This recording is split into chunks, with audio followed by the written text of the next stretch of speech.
Queridos amigos, estamos iniciando nuestra jornada en el día de hoy. La palabra del Señor, como siempre, viene a nuestro encuentro.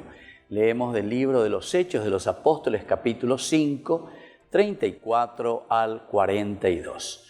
No dejaban de anunciar el Evangelio. Queridos hermanos, esta es la palabra del Señor que nos invita a cada uno de nosotros realmente a centrarnos en esto de no dejar de anunciar nunca el Evangelio. En esta ya segunda semana del tiempo pascual, también la fuerza del Señor nos tiene que anunciar y nos tiene que ayudar y nos tiene que dar esa fuerza de ese anuncio que hemos recibido nosotros mismos para ser también testigos de su resurrección. Anila yakiyete, anila ñañemominite, ayeva, ayareko hanguape pu acabeñan de yara o yerureva ñandebe, de anunciar su resurrección. Por eso justamente el leitmotiv del día de hoy, no dejaban de anunciar el Evangelio. En aquellos días un fariseo llamado Gamaliel, doctor de la ley, muy estimado de todo el pueblo, se levantó y ordenó que hicieran salir a los acusados. Luego se dirigió a la asamblea diciendo: israelitas, fíjense bien en lo que van a hacer con estos hombres.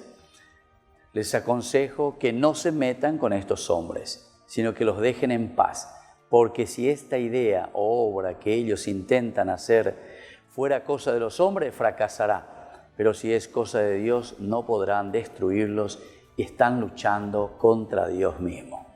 Qué lindo también esto, queridos amigos, anunciar el Evangelio porque sabemos que es cosa de Dios. ¿Qué es lo que quiere Dios? Quiere Dios este nuevo mundo, quiere Dios esta nueva familia, quiere Dios esta nueva sociedad. Entonces entero betea pero comunidad haisha. Es la fuerza y la gracia del resucitado.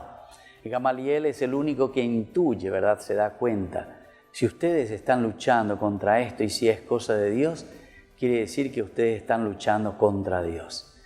Pero si es cosa de los hombres, Él solo fracasará. Nosotros sabemos que la resurrección es cosa de Dios. Por eso tenemos que seguir animándonos y anunciando el Evangelio. No dejar nunca de anunciar su resurrección. Que la bendición de Dios descienda sobre ustedes, el Padre, el Hijo y el Espíritu Santo. Amén.